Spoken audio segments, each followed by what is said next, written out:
could be fictional, but it could also be true. Dear listener, the choice and imagination is all yours.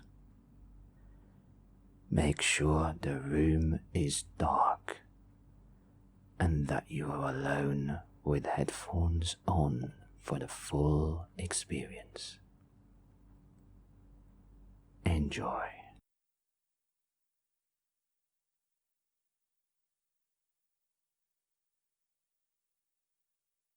It was a dark night on September the 5th, 2005.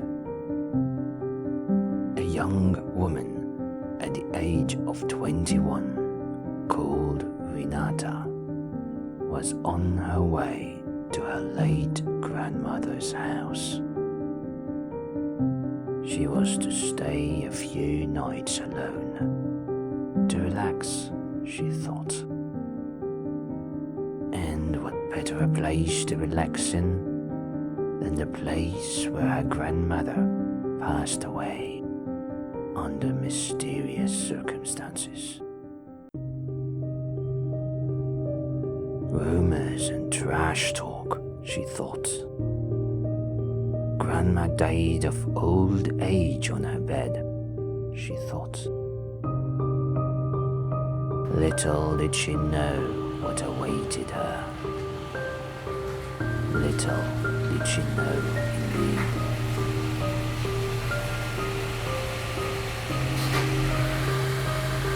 Renata finally arrived after a long journey. She parked her car right in front of the house and unlocked the door. The house was small with 1 floor and 2 bedrooms. Renata found a light switch exactly where she remembered it would be. The hall was now all bright, and she could clearly see all the furniture and the hallway leading to the 2 rooms. At first glance, the house looked tidy and well arranged. It was as if someone had been tending to it. Or maybe someone was expecting her. She locked the door and placed her keys on the desk that stood beside the door. It was late night, so she didn't have any plans of staying up any longer. She headed towards the rooms, guided by the light emanating through the hallway. When she passed by her grandma's room, she touched the door, now locked ever since her grandma parted. For a moment, flashes of memories went through her head. Then she shrugged it off and released her hand.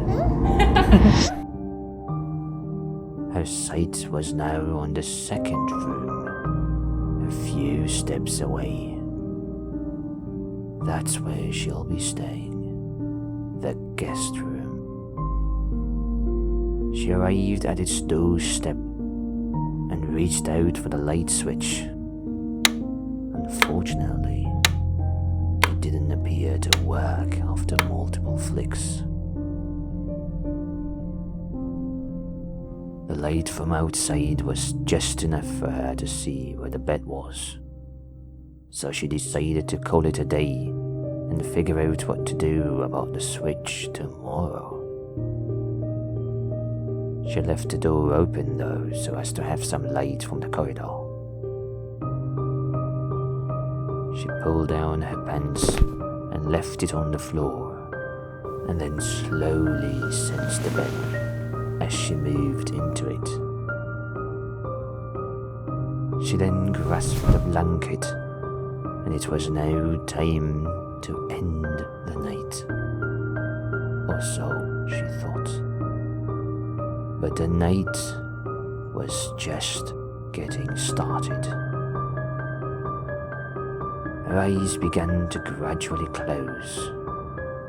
It was a long ride here, and she finally found some peace after a hectic week.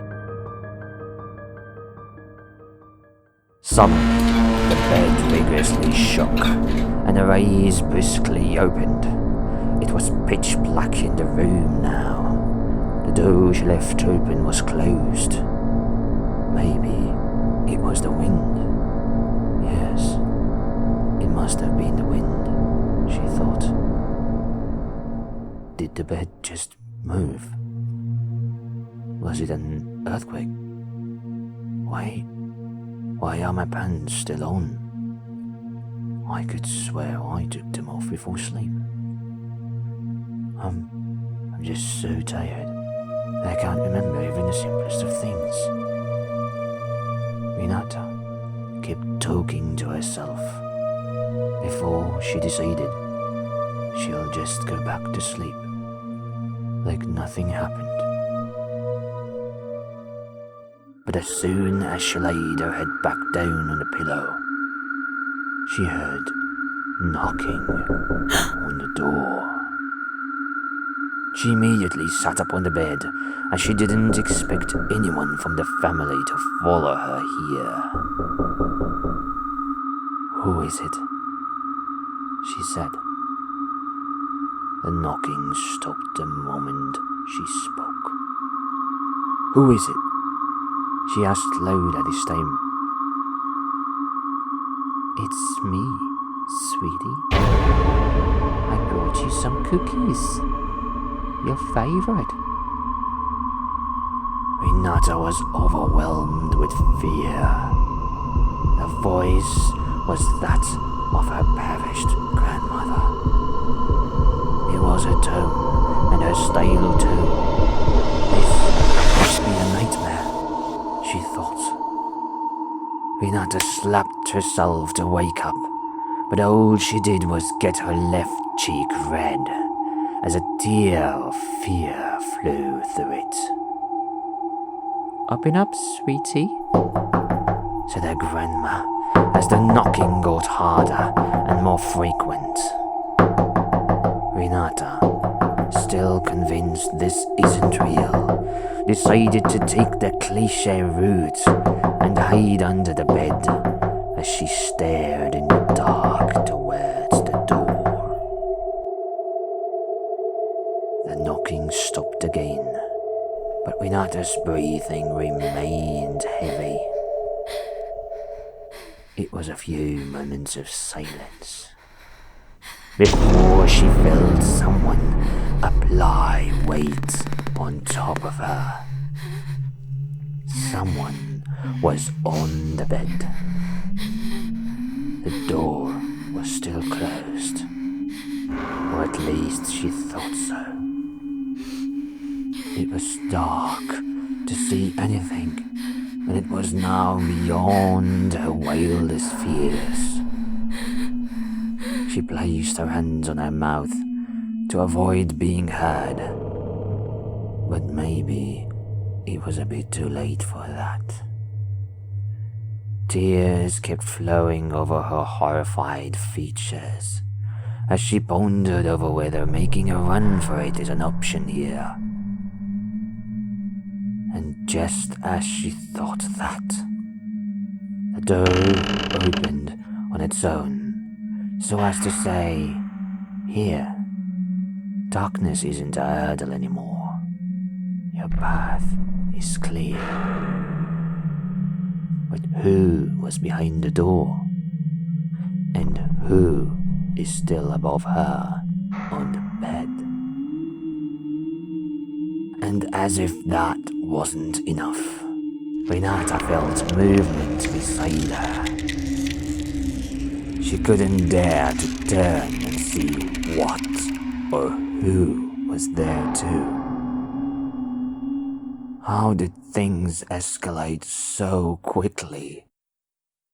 She stayed down, but time was not on her side, as she now felt breath onto her right ear. It's getting closer. Too close now. Renata screamed and moved out of her hole and rushed towards the door. But just as she got to it, it closed in her face.